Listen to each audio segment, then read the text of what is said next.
സുഹൃത്തുക്കളെ എല്ലാവർക്കും നമ്മുടെ പുതിയ സ്വാഗതം. ഇന്ന് ഞാൻ ഈ ഒരു വീഡിയോ എന്തിനാണ് നിങ്ങളിലേക്ക് എത്തിക്കുന്നതെന്ന് വെച്ച് കഴിഞ്ഞാൽ, നമുക്കറിയാം ദീപക് ഷിംജിത വിഷയം. ദീപകിനെ കൊലപ്പെടുത്തിയ ഷിംജിത എന്ന് പറയുന്ന ആ പാവം പിടിച്ച വ്ളോഗറായിട്ടുള്ള പെൺകുട്ടി ഇന്നിപ്പോൾ പോലീസ് സ്റ്റേഷനിലാണ്. ഗൗതം മുണ്ടയുടെ സ്വാദ് മറിഞ്ഞ് പോലീസ് സ്റ്റേഷനിലെ ജയിൽ കമ്പികളുടെ അല്ലെ ജയിൽ അഴികളുടെ എണ്ണവും എണ്ണിക്കൊണ്ട് അല്ലെ അതിൻ്റെ കൗണ്ടൊക്കെ എടുത്തുകൊണ്ട് അതിൻ്റെ പവറുമൊക്കെ ഇങ്ങനെ നോക്കിക്കൊണ്ടൊക്കെ ജയിലിലിരിക്കുകയാണ്. അപ്പോൾ അതിൽ തൻ്റെ മൊഴിയിൽ തന്നെ ഉറച്ചു നിൽക്കുന്ന ഒരു ഷിംജിതയെ നമ്മൾ കണ്ടിരുന്നു. പിന്നീട് വീണ്ടും കോടതികൾ ഈ പറയുന്ന ഇവരുടെ ജാമ്യ ഹർജി പരിഗണിക്കാനായിട്ട് വിളിക്കുന്ന സമയത്തും അതേ മൊഴികളിൽ തന്നെ നിൽക്കുന്ന ഒരു ഷിംജിതയെ നമ്മൾ കണ്ടു. അതായത് ദീപക് ഒരു ഞരമ്പ് രോഗിയാണ്. ദീപക് ആ ബസ്സിലുണ്ടായിരുന്ന മറ്റു പെൺകുട്ടികളെയും ലൈംഗികപരമായിട്ട് ഉപയോഗിക്കാൻ ശ്രമിച്ചു. എൻ്റെ ശ്രദ്ധയിൽപ്പെട്ടപ്പോൾ ഞാനത് ഹൈലൈറ്റ് ചെയ്തു, വീഡിയോ എടുത്തു. അതിനപ്പുറത്തേക്ക് ഒന്നുമില്ല. ദീപക് ആത്മഹത്യ ചെയ്തത് അയാളുടെ മാനസിക സമ്മർദ്ദം മൂലം, അല്ലെങ്കിൽ അയാൾ എക്സ്പോസ് ചെയ്യപ്പെടും എന്നുള്ള പേടി കൊണ്ടാണ് ചെയ്തതെന്നൊക്കെയാണ് പറഞ്ഞത്. അപ്പോൾ അതിനെയൊക്കെ നമ്മുടെ കേരള പോലീസ് ഏത് രീതിയിലാണ് കണ്ടതെന്നും കേരള പോലീസ് ഏതൊക്കെ രീതിയിലാണ് റിമാൻഡ് റിപ്പോർട്ട് തയ്യാറാക്കി കോടതിയിൽ സമർപ്പിച്ചതെന്നും അല്ലെങ്കിൽ സ്റ്റേഷനിൽ സമർപ്പിച്ചതെന്നുമുള്ള വാർത്ത നമ്മൾ കണ്ടു. നമ്മൾ അതിനെപ്പറ്റിയും ചർച്ച ചെയ്തു. ഇന്നിപ്പോൾ ഞാൻ കണ്ടൊരു വീഡിയോ, നമുക്കറിയാം ഒരു ആക്ടിവിസ്റ്റ് അല്ലെങ്കിൽ ഫെമിനിച്ചി അല്ലെങ്കിൽ തീവ്ര ഫെമിനാസി ചിന്തയുള്ള ഐശ്വര്യ രാധാലക്ഷ്മി എന്ന് പറയുന്ന ഈ മൂക്കിൽ ഇങ്ങനെ ഒരു കടുക്കൻ ഇട്ടിട്ടുണ്ട് കേട്ടോ. മൂക്കിലിടുന്ന കടുക്കനാണോ മൂക്കുത്തി, ആ സാധനം അതിങ്ങനെ ഇട്ടിട്ടുണ്ട്. മൂക്കേറിടാൻ എന്നോണം ഒരു സാധനം ഇട്ടിട്ടുണ്ട്. എനിക്ക് തോന്നുന്നു ഈ ഫെമിനിച്ചികളുടെ എല്ലാം ഒരു മൂലബിന്ദു അല്ലെങ്കിൽ ഫെമിനിച്ചികളുടെയൊക്കെ ഒരു അവരുടെയൊക്കെ പ്രതീകമായിട്ട് അവരിടുന്ന ഒരു സാധനമാണെന്ന് തോന്നുന്നു. ഇങ്ങനെ കുത്തി കൊടുക്കുന്നൊരു സാധനമാണെന്ന് തോന്നുന്നു. ഇങ്ങനെ വളഞ്ഞിരിക്കുന്നൊരു മൂക്കുത്തി. ശ്രീലക്ഷ്മി അറക്കൽ എന്ന് പറയുന്ന മുയലിന്റെ ലുക്കും വലിയ ജീനിയസ് ആണെന്ന് പറഞ്ഞുകൊണ്ട് ഈ ഉത്സവപ്പറമ്പിൽ കിട്ടുന്ന ഒരു ഓറഞ്ച് കണ്ണാടിയൊക്കെ മേടിച്ചുകൊണ്ട് വന്നിരുന്നിട്ട് ഒരു വീഡിയോ ചെയ്തൊരു പെണ്ണിനെ നമ്മൾ കണ്ടായിരുന്നു. അതായത് റീച്ചിന് വേണ്ടിയിട്ട്, സ്വാർത്ഥ താല്പര്യങ്ങൾക്ക് വേണ്ടിയിട്ട് എന്തും പറയുന്ന, വീട്ടിൽ പോലും കയറ്റാൻ കൊള്ളാത്ത, മാന്യതയില്ലാത്ത കുറച്ച് സാധനങ്ങൾ. അതാണ് ഈ ഫെമിനിസ്റ്റുകളുടെ കൂട്ടത്തിൽ ഇപ്പോൾ ഉള്ളത്. നല്ല ആളുകളും ഉണ്ട് കേട്ടോ, ഇല്ലെന്നല്ല. അപ്പം അങ്ങനെ ഈ ദീപക് വിഷയത്തിൽ ഷിംജിതയെ പിന്തുണച്ചുകൊണ്ട് ദീപകിനെ കുറ്റവാളി എന്ന് പറയാൻ വേണ്ടിയിട്ട് ഇങ്ങനെ കുറച്ച് ആളുകൾ വന്നിരുന്നപ്പോൾ ഐശ്വര്യ രാധാലക്ഷ്മിയാണ് ഇപ്പോൾ വലിയ രീതിയിൽ എയറിലായിക്കൊണ്ടിരിക്കുന്നത്, അല്ലെങ്കിൽ വലിയ രീതിയിൽ വൈറലായിക്കൊണ്ടിരിക്കുന്നത്. ഐശ്വര്യയ്ക്ക് ഒരുപാട് ഇൻ്റർവ്യൂസ് വരുന്നുണ്ട്. മൈൽ സ്റ്റോൺ മേക്കേഴ്സ് എന്ന് പറയുന്ന ചാനലിൽ കഴിഞ്ഞ ദിവസം ഒരു വീഡിയോ വന്നു. ഞാനത് നോക്കിയ സമയത്ത് അവരത് ഡിലീറ്റ് ചെയ്തിട്ടുണ്ടായിരുന്നു. അതിൽ ഈ ഐശ്വര്യ രാധാലക്ഷ്മിയെ വലിച്ചു കീറി ഒട്ടിക്കുന്ന ഒരു വീഡിയോ, അല്ലെങ്കിൽ വലിച്ചു കീറി ഒട്ടിക്കുന്ന ഒരു കാഴ്ചയായിരുന്നു അവിടെ ഉണ്ടായിരുന്നത്. ഇന്നിപ്പോൾ മെയിൻ സ്ട്രീം 1 എന്ന് പറയുന്ന ഒരു ചാനലിൽ ഈ കഴിഞ്ഞ ദിവസം ഇന്റർവ്യൂ ഈ പറയുന്ന ഐശ്വര്യ രാധാലക്ഷ്മി വെച്ചിട്ട് എടുക്കുന്നുണ്ട്. ആ ഇന്റർവ്യൂവിൽ ഐശ്വര്യ രാധാലക്ഷ്മിയുടെ അടുത്ത് കാര്യങ്ങൾ ചോദിക്കുമ്പോൾ ഐശ്വര്യ രാധാലക്ഷ്മി പറയുന്നത്, അതായത് ഈ ഷിംജിത അയാളെ കൊന്നതല്ല, അയാളുടെ ഭാഗത്തുള്ള മിസ്റ്റേക്ക് കാരണം, അയാൾ കുറ്റബോധം കാരണം ആത്മഹത്യ ചെയ്തതാണ്, അവരുടെ അച്ഛനും അമ്മയും ഒക്കെ വെറുതെ അഭിനയിക്കുകയാണെന്നാണ്. അതായത് തൻ്റെ മകൻ മരിച്ചു കിടക്കുമ്പോൾ വെറുതെ പൂങ്കണ്ണീരും പൊഴിച്ചുകൊണ്ട് അഭിനയിക്കുകയാണ് ഷിംജിതയെ കുറ്റപ്പെടുത്താൻ വേണ്ടിയിട്ട്, ഷിംജിതയെ കുറ്റവാളിയാക്കാൻ വേണ്ടിയിട്ടെന്നാണ് ഈ ഒരു ഫെമിനിസ്റ്റ് പറയുന്നത്. എന്തായാലും ഞാൻ ആ ഇന്റർവ്യൂസിന്റെ കുറച്ച് അവർ ഫസ്റ്റ് ഇട്ടിരിക്കുന്ന ഇൻട്രോ ഭാഗമുണ്ട്, ഞാൻ അത് നിങ്ങളെ ഒന്ന് കാണിച്ചു തരാം. ഐശ്വര്യ കല്യാണം കഴിച്ചു ഉദിച്ച ചോദ്യത്തിന് ഒരു കാര്യം പറഞ്ഞു. ഒരാളുമായിട്ട് റിലേഷൻ ആയിരുന്നു, ഒരു കുട്ടിയുണ്ട്, ആളിപ്പോ ഇല്ല. ഇത് അവിഹിതമായിരുന്നു. അവിഹിതം എന്നൊക്കെ പറയുന്നത് നിങ്ങൾ പറയുന്ന ഒരു വൃത്തികെട്ട ചിന്താഗതി ഉണ്ടല്ലോ, വൃത്തികെട്ട ചിന്താഗതി. ഇതിനൊക്കെ മറുപടി പറഞ്ഞ് ഞാൻ വീണ്ടും ഇവിടെ ഇരിക്കുകയാണെന്നുണ്ടെങ്കിൽ നമ്മൾ തമ്മിൽ വേറെ രീതിയിൽ അടിയുണ്ടാവും. കണ്ടില്ലേ, ഇതില് ഐശ്വര്യ രാധാലക്ഷ്മിയെ ഇന്റർവ്യൂ ചെയ്ത് ഐശ്വര്യയുടെ ഓരോ സംവാദങ്ങൾ കാണുമ്പോൾ അതിൽ ദേഷ്യം തോന്നിയ ആങ്കർ തിരിച്ച് നല്ല മറുപടി കൊടുത്തപ്പോൾ എനിക്കിവിടെ ഇരിക്കാൻ താല്പര്യമില്ല എന്ന് പറഞ്ഞുകൊണ്ട് പിണങ്ങി ഇറങ്ങിപ്പോകുന്ന ഒരു ഐശ്വര്യ നമ്മളവിടെ കണ്ടായിരുന്നു കേട്ടോ. അതായത് മറുപടി ഇല്ല. ഐശ്വര്യ പറയുന്നു ഫെമിനിസ്റ്റുകളാണ് ഞങ്ങൾ, സ്ത്രീകൾക്ക് വേണ്ടിയിട്ട് സംസാരിക്കുന്നവരാണെന്ന്. അപ്പോൾ തിരിച്ച് ഈ അവതാരിക നല്ല ചോദ്യങ്ങൾ ചോദിച്ചു. ആ ചോദ്യങ്ങളിൽ ബുദ്ധിമുട്ടുണ്ടായ ചോദ്യങ്ങൾക്ക് മറുപടി പറയാനില്ലാതെ, നമുക്കറിയാം എവിടെയോ സ്വാർത്ഥ താല്പര്യങ്ങൾ തീർക്കാൻ വേണ്ടിയിട്ട് മാത്രം ഫെമിനിസ്റ്റ് അല്ലെങ്കിൽ ഫെമിനാസി ആണെന്ന് പറഞ്ഞുകൊണ്ട് വന്നിരിക്കുന്ന ആളുകളാണ് ഇവരൊക്കെ. അല്ലാതെ എന്തെങ്കിലും തലയും വാലും അറിയാമോ എന്ന് ചോദിച്ചാൽ അതില്ല. ഇപ്പം എന്താണ് സംഭവം എന്ന് ചോദിച്ചാൽ സംഭവം ഞങ്ങൾക്കറിയത്തില്ല, എന്തായാലും മുഖ്യമന്ത്രി രാജിവെക്കണം എന്ന് പറയുന്ന ആ ഒരു പ്രവണതയാണ് ഇവർക്കുള്ളത്. എന്താ സംഭവിച്ചതെന്നും എല്ലാം തെളിവ് സഹിതം കേരളക്കര മുഴുവനും കണ്ടതാണ്. അതോടൊപ്പം കോടതി അത് വിലയിരുത്തിയതാണ്. പോലീസിന് മനസ്സിലായി എന്താണ് സംഭവം എന്നുള്ളത്. നമ്മുടെ നീതിന്യായ വ്യവസ്ഥ പറയുന്നതല്ലേ നമുക്ക് മനസ്സിലാക്കേണ്ടതുള്ളൂ. അല്ലാതെ ഇങ്ങനെ വീട്ടിൽ പോലും കയറ്റാൻ കൊള്ളാത്ത, മാന്യതയില്ലാത്ത, സംസ്കാര ശൂന്യമായിട്ടുള്ള കുറച്ച് സ്ത്രീകൾ വന്ന് പറഞ്ഞുകൊണ്ട് നമ്മളത് അംഗീകരിക്കേണ്ട ആവശ്യമുണ്ടോ സുഹൃത്തുക്കളെ? നമ്മളത് ചിന്തിക്കണം. അപ്പൊ നമുക്ക് ആ ബാക്കി എന്താണ് സംഭവം എന്ന് കണ്ടു നോക്കാമേ. കോൺസ്റ്റ് ചോദ്യം ചോദിച്ചാൽ ഇവിടെ വിളിച്ചിട്ട് ചൊറിയേണ്ട ഒരു കാര്യം.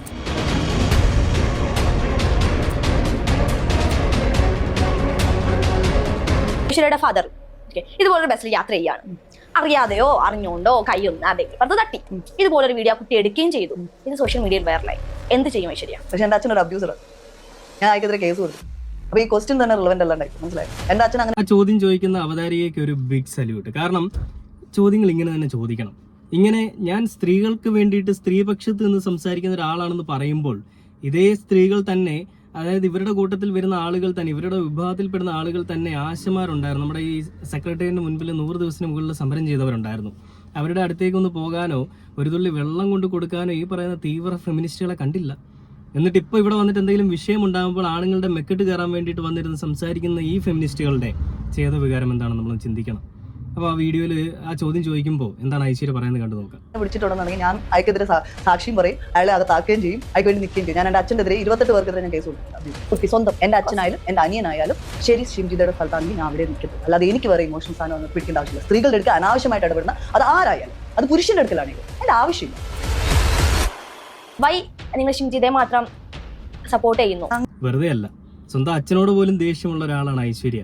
നമുക്കറിയാം ശ്രീലക്ഷ്മി അറക്കൽ എന്ന് പറഞ്ഞാൽ നിങ്ങളെല്ലാവരും വെറുക്കുന്ന, കേരളക്കരയ്ക്ക് ഒന്നാകെ വെറുപ്പുള്ള ഒരു സാധനമുണ്ട്. അതിൻ്റെയും അവളും പറഞ്ഞൊരു കാര്യമുണ്ട്, അതായത് എൻ്റെ അച്ഛൻ കളങ്കാവിലെ മമ്മൂട്ടിയെ പോലെ ആയിരുന്നു എന്നുള്ളത്. അതായത് സ്ത്രീകളുമായിട്ട് ഫ്ലേർട്ടിങ് അങ്ങനെയുള്ള വൃത്തികെട്ട പരിപാടികളൊക്കെ ആയിരുന്നു. ഞാനിങ്ങനെ ആ ഒരു അച്ഛന് പല സ്ത്രീകളിലൊക്കെ വന്നപ്പോൾ ഞാൻ ഉണ്ടായതാണ്, അല്ലാതെ ഇന്ന ഒരു വ്യക്തി എന്നൊന്നും പറയാൻ എനിക്കില്ല. അങ്ങനെ പലരുമായിട്ടും ഇങ്ങനെ ബന്ധങ്ങളിൽ ഏർപ്പെട്ട് കിടക്കുന്ന ഒരു അച്ഛനായിരുന്നു എനിക്കുണ്ടായിരുന്നതെന്നാണ് ശ്രീലക്ഷ്മി അറക്കൽ പറഞ്ഞത്. അതായത് ഇവരുടെയൊക്കെ ഫാമിലി ബാക്ക്ഗ്രൗണ്ട് നോക്കിക്കഴിഞ്ഞാൽ ഇവരുടെ കുടുംബത്തിന് ഒരു അച്ചടക്കമില്ല. പിന്നെ എങ്ങനെയാണ് മക്കൾ നന്നാവുക? ആദ്യം കുടുംബം നന്നാവണം, പിന്നെ വേണം സമൂഹം നന്നാക്കാൻ നടക്കാൻ. കുടുംബത്തിൽ അവർക്കുള്ള ഒരു പശ്ചാത്തലം നോക്കിക്കഴിഞ്ഞാൽ എല്ലാം വഴിപിഴച്ച് നടക്കുന്ന സാധനങ്ങളാണ്. അപ്പോൾ ഇവർ പൊതുസമൂഹത്തിൽ കാണുന്ന എല്ലാ ആളുകളും തൻ്റെ അച്ഛൻ്റെ സ്വഭാവമുള്ള, അല്ലെ താൻ കണ്ടിട്ടുള്ള, ആദ്യം കാണുന്ന ഒരാളെന്ന് പറയുമ്പോൾ ഇവർ പിള്ളേരാകുമ്പോൾ അച്ഛനാണല്ലോ. അപ്പോൾ അങ്ങനെ താൻ കണ്ടൊരു വ്യക്തി ഇങ്ങനെ ഒരു വഴി പിഴച്ച ഒരാളാണ്. അപ്പോൾ ഈ സമൂഹത്തിലുള്ളവരെല്ലാം അങ്ങനെയാണ്. അപ്പോൾ എൻ്റെ അച്ഛനോടുള്ള ദേഷ്യം ഞാൻ ഈ കാണുന്നവന്മാരോടെല്ലാം തീർക്കുമെന്ന് പറയുന്ന പോലെ, നമുക്കറിയാം പോലീസുകാർ ഒരാളെ ഒരു തെറ്റ് ചെയ്താൽ ആ എൻ്റെ പോലീസുകാരെ നമ്മൾ ആ ഒരു സംശയത്തിൻ്റെ നിഴലല്ലേ ഒരു കുറ്റക്കാരായിട്ട് തന്നെ കാണും. അപ്പോൾ ഏതൊരു കാക്കിയിട്ടവരെ കണ്ടാലും നമുക്ക് ദേഷ്യമായിരിക്കും എന്ന് പറയുന്ന പോലെയാണ്. ഒരു കൂട്ടം പുരുഷ വിഭാഗത്തിനോട് കടുത്ത അതൃപ്തിയുള്ള, അവരെ കാണുന്നതേ വെറുപ്പുള്ള ഒരു കൂട്ടം ആളുകളാണ് ഈ ഫെമിനിസ്റ്റുകൾ എന്ന് പറഞ്ഞുകൊണ്ടിരിക്കുന്നത്. നമുക്ക് എല്ലാവർക്കും അറിയാവുന്ന കാര്യം തന്നെയാണ്. അപ്പോൾ ഈ വീഡിയോയിൽ ഇവർ ചോദിക്കുമ്പോൾ പറയുന്നത് അതിൽ റിലവൻ്റ് ഇല്ല, എൻ്റെ അച്ഛനൊരു അബ്യൂസറാണ്, ഞാൻ അച്ഛൻ്റെ പേര് പരാതി കൊടുത്തിട്ടുണ്ട്. അപ്പോൾ വീട്ടിലെ കാര്യങ്ങൾ നാട്ടിൽ വന്ന് തീർക്കുന്നു, അത്രയേ ഉള്ളൂ. അച്ഛൻ്റെ അടുത്ത് തീർക്കേണ്ട അച്ഛൻ്റെ അടുത്ത് തീർക്കുക പെങ്ങളെ. ഈ നാട്ടിൽ വന്നിട്ട് എല്ലാവരും അങ്ങനത്തെ കൊള്ളരുതാത്തവരാന്ന് പറയുന്നത് അത്ര നല്ല പരിപാടിയൊന്നുമല്ല. ബാക്കി കണ്ടുപോകാം. അങ്ങനെയാണെങ്കിൽ അങ്ങനെ തന്നെ സ്ത്രീകൾക്ക് ശാസ്ത്രീകരണം കൊടുക്കുമ്പോൾ പുരുഷന്മാർക്കും അതേ സാധനം ഉണ്ട്. അവരും ഈ ലോകത്ത് ജീവിക്കുന്നവരാണ്. അതൊന്നും ഒരു തെറ്റല്ല. അല്ല, അങ്ങനെ പറയുന്നില്ല. ചിരിച്ചുകൊണ്ടാണ് ആ വീഡിയോ എടുക്കുന്നത്. കണ്ടാ മനസ്സിലാവും ശരിക്കും അത് പ്ലാൻ ചെയ്തതല്ലേ. ഒരു touch because everyone has seen it. Paid ആയിട്ട് ചെയ്തതാണ്, അല്ലാതെ പ്ലാൻ ചെയ്തത്. ഇതിന്റെ അർത്ഥം എന്താണ് ഇന്റൻഷൻ? ആ പെൺകുട്ടിയുടെ ഇന്റൻഷൻ എന്താണ്? സ്ത്രീ സുഖിക്കുക എന്നുള്ളതിനപ്പുറത്തേക്ക് അവരാരും ഒന്നും പറയാറില്ല. സ്ത്രീയുടെ സുഖത്തിന് അവൾ നിന്ന് കൊടുക്കുക. കണ്ടില്ല അവളുടെ നോക്കുന്നു. അതിനപ്പുറത്തേക്ക് അവളുടെ ബോഡിയോ ഓവർകം ചെയ്തു. എനിക്കത് വളരെ സന്തോഷമുണ്ട്. അറ്റ്ലീസ്റ്റ് എന്റെ കണ്ണിൽ അങ്ങനെ കാണാൻ പറ്റുന്നുണ്ടല്ലോ ഒരു മനുഷ്യനെ. ദീപക് ഷുഡിന്റ് അവൻ കൺട്രോൾ ചെയ്യണമായിരുന്നു. അങ്ങനെയാണെങ്കിൽ ഇങ്ങനെയുള്ള സ്ത്രീകളുണ്ടല്ലേ, അവർ തട്ടി സോറി പറയാനുള്ള അയാൾ പാളി നോക്കുന്നുണ്ട്. ഷിംജിതയ്ക്ക് 2 കുട്ടികളുണ്ട്.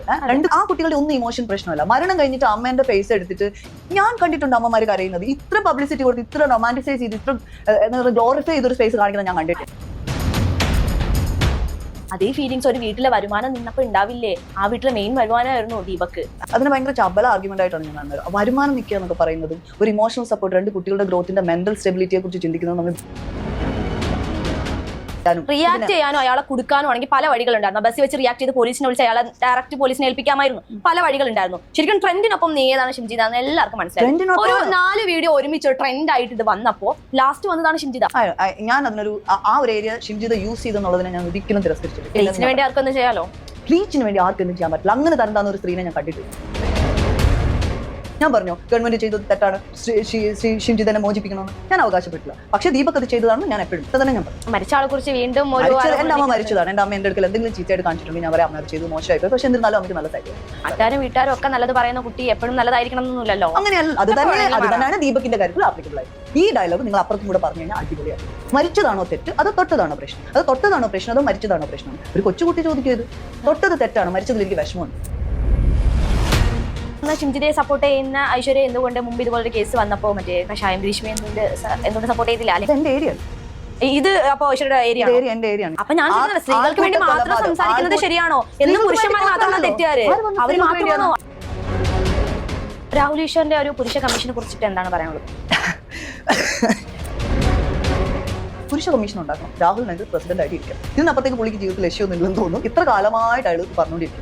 ഇമോഷൻ വോമിറ്റ് ചെയ്ത് കൊടുത്തിട്ട് ആൾക്കാരെ ഇമോഷനും അറ്റൻഷനും ഉണ്ടാക്കി എടുക്കുക എന്ന് പറഞ്ഞാൽ വളരെ ഈസി ആയിട്ടുള്ള കാര്യം. നല്ല പെർഫോമൻസ് ആണ്. പക്ഷേ പുരുഷ കമ്മീഷൻ പുള്ളി ഉണ്ടാക്കുന്നത് പുള്ളിയുടെ സെൽഫ് സാറ്റിസ്ഫാക്ഷൻ വേണ്ടിയിട്ടാണ്. അല്ലാതെ എനിക്ക് തോന്നുന്നില്ല ഈ പറഞ്ഞ എല്ലാത്തരമുള്ള ആൾക്കാർ എല്ലാ പുരുഷന്മാരെയും രക്ഷിക്കാൻ വേണ്ടിയിട്ടാണ് ചെയ്യുന്നത്. അപ്പൊ സ്ത്രീകൾക്ക് ഒരു കമ്മീഷൻ ഉണ്ടല്ലോ. കമ്മീഷനെ ക്വസ്റ്റ്യൻ ചെയ്യാൻ എന്നോടല്ല, കമ്മീഷനെ ക്വസ്റ്റ്യൻ ചെയ്യുന്നത് ഗവൺമെന്റിനോടൊന്നാ ചെയ്യും. ഞങ്ങൾക്ക് കമ്മീഷൻ വേണ്ട സ്ത്രീകളെല്ലാം കൂടി പറഞ്ഞു. മനുഷ്യാവകാശ കമ്മീഷൻ മതി, രണ്ടും ഡിസോൾവ് ചെയ്ത് പുരുഷനും വേണ്ട സ്ത്രീക്കും വേണ്ട അങ്ങനെ അറിഞ്ഞു. കണ്ടില്ലേ, ഈ വീഡിയോയിൽ മുഴുവനായിട്ടും ഈ വീഡിയോയുടെ ഫുള്ളി ഞാൻ കാണിക്കുന്നില്ല. അതിൻ്റെ ഇൻട്രോയിൽ എന്താ വന്നിരിക്കുന്നത് എന്നുള്ളതാണ് ഞാൻ നിങ്ങളെ കാണിച്ചു തരുന്നത്. അതിൽ മുഴുവനും ഈ തീവ്ര ഫെമിനാസി ചിന്തയുള്ള ഈ ഫെമിനിസ്റ്റ് പറയുന്നത് ദീപകിന്റെ മരണത്തിനെ ആ വീട്ടുകാരൊരു ആഘോഷമാക്കി മാറ്റുകയാണ്. എല്ലാ വീട്ടിലും മക്കളൊക്കെ മരിക്കുമ്പോൾ അമ്മമാർ കരയും. അതിന് ഇത്രയും ഇമോഷണൽ ടച്ച് കൊടുക്കണോ, ഇത്രയും ഇമോഷണൽ ബാക്ക്ഗ്രൗണ്ട് കൊടുക്കണോ, അല്ലെങ്കിൽ ഇത്രയും ബിൽഡപ്പ് കൊടുക്കണോ എന്നാണ് ചോദിക്കുന്നത്. എന്തൊരു കഷ്ടമാണല്ലേ. ഒരാൾ മരിച്ചു കിടക്കുമ്പോൾ അവരുടെ അച്ഛനും അമ്മയും കരയുകയല്ലാതെ എന്ത് ചെയ്യാൻ പറ്റും? ആ മകന്റെ കൂടെ അവർ മരിക്കണോ? അതാണോ ഇവർ പറയുന്നത്? അയാളെ കൊന്നതാണല്ലേ, അയാൾ മരിച്ചതല്ല, അയാളെ കൊന്നതാണ്. ഷിംജിത എന്ന് പറയുന്ന മോള് കൊന്നതാണ്. അവളുടെ തോന്നിവാസം കാരണമാണ് അയാളുടെ ജീവൻ പോയത്. എന്നിട്ട് ഇവള് പറയുന്നത് ഞങ്ങൾ അവൾക്കൊപ്പമാണ്, അവളെ എന്തിനാണ്, അവളുടെ മുഖം എന്തിനാണ് എക്സ്പോസ് ചെയ്യുന്നത്, അവർക്ക് 2 കുട്ടികളുണ്ടെന്നുള്ളത്. അതായത് ഈ ബസ്സിൽ വെച്ചിട്ട് ദീപക് ഒന്നും ചെയ്യാതെ മര്യാദയ്ക്ക് നിൽക്കുമ്പോൾ അവൻ്റെ കയ്യിലേക്ക് കൊണ്ടിട്ട് മുട്ടിച്ചപ്പോഴൊന്നും ഇവർക്ക് കുഞ്ഞുങ്ങളെ പറ്റി ചിന്തിക്കണ്ടായിരുന്നു. അപ്പം ഇങ്ങനെ ഈ വൃത്തികെട്ട പരിപാടി കാണിക്കുകയും ഇവളെ പോലെയുള്ള ആളുകളെ പിന്തുണയ്ക്കുകയും ചെയ്യുന്ന കുറച്ച് ഫെമിനാസികളുണ്ട് നമ്മുടെ നാട്ടിൽ. ആദ്യം ചാട്ടവാറിനടിക്കേണ്ടത് ഇവളുമാരെയാണ്. ഈ മൂക്കിലിങ്ങനെ മൂക്കുത്തി ഇട്ടുകൊണ്ട് ആണുങ്ങളുടെ മേൽ എന്തും വൃത്തികേടും കാണിക്കാമെന്ന് പറഞ്ഞുകൊണ്ട് നടക്കുന്ന കുറച്ച് തീവ്ര സ്വഭാവമുള്ള തീവ്ര ഫെമിനാസികൾ. ശരിക്കും ഫെമിനിസ്റ്റ് എന്താണെന്ന് നമുക്കറിയാം. സ്ത്രീകൾക്ക് വേണ്ടിയിട്ട് സംസാരിക്കുന്ന കുറച്ച് ചങ്കൂറ്റമുള്ള തൻ്റെ ഇടമുള്ള കുട്ടികളാണ് ഫെമിനിസ്റ്റുകൾ, അല്ലെങ്കിൽ ഫെമിനിസം എന്ന് പറയുന്ന ഒരു ഇതിലേക്ക് വരുന്നത്. എന്നാൽ ഇവിടെ എന്താണ് സംഭവിക്കുന്നത്? സ്വന്തം വീട്ടിലൊരു ദുരനുഭവം ഉണ്ടായിക്കഴിഞ്ഞാൽ നാട്ടിലും അങ്ങനെ തന്നെയാണ്. മഞ്ഞപ്പിത്തമുള്ളവൻ്റെ കണ്ണിൽ എല്ലാം കാണുന്നത് എല്ലാം മഞ്ഞയായിരിക്കും എന്ന് പറയുന്നത് പോലെ എൻ്റെ മുൻപിൽ കാണുന്ന എൻ്റെ വീട്ടിലെ അതേ അവസ്ഥ തന്നെയാണെങ്കിൽ ഞാൻ പ്രതികരിക്കും എന്നുള്ള രീതിയിലാണ് ഇവർ വരുന്നത്. അത് തെറ്റല്ല, ശരി തന്നെയാണ്. പക്ഷേ എല്ലാ ആളുകളെയും മറ്റേ അർത്ഥത്തിൽ കാണുക എന്ന് പറയുന്നത് അത്ര നല്ല പ്രവൃത്തിയല്ല. എന്തായാലും ഐശ്വര്യയെ വലിച്ചു കീറി ഒട്ടിച്ചു. ഐശ്വര്യ അവിടെ നിന്ന് ഇറങ്ങിപ്പോകുന്ന ഒരു വീഡിയോ നമ്മൾ കണ്ടതാണ്. ഐശ്വര്യയുടെ അടുത്ത് ഇങ്ങനെ തന്നെ ചോദ്യങ്ങൾ ചോദിക്കണം. ഇവളുമാരെ പോലെയുള്ളവരെ ഇങ്ങനെ പൊക്കിക്കൊണ്ട് പോകരുത്. ഇങ്ങനെ ഷിംജിത കാണിച്ച വൃത്തികേടിന് കോടതിക്ക് മനസ്സിലായി, നിയമ സംവിധാന വ്യവസ്ഥയ്ക്കും നീതിന്യായ വ്യവസ്ഥയ്ക്കും നമ്മുടെ നാട്ടിലെ എല്ലാ സംവിധാനങ്ങൾക്കും മനസ്സിലായി ഷിംജിതയുടെ ഭാഗത്ത് തെറ്റുണ്ട്. ഇനി അവളെ പുറം ലോകം കാണിക്കില്ലെന്ന് അവർ ഉറപ്പിച്ചു. എന്നിട്ടും എവിടെയോ കിടക്കുന്ന കുറച്ച് ചാവാലിപ്പട്ടികൾ കിടന്ന് കുരയ്ക്കുകയാണ്. എന്തിനു വേണ്ടി? ഷിംജിതയ്ക്ക് വേണ്ടി. ഇവൾക്കൊക്കെ ശരിക്കും പറഞ്ഞാൽ ആ ദീപകിന്റെ ആ മൃതശരീരം എടുത്തിട്ട് കൊടുക്കണം. എന്തിനാണ്? കൊത്തിപ്പറിക്കാൻ. അതാണ് ഏറ്റവും നല്ലത്. അതിന് ഇതിനേക്കാളും അന്തസ്സുണ്ട്. കഷ്ടം തന്നെ.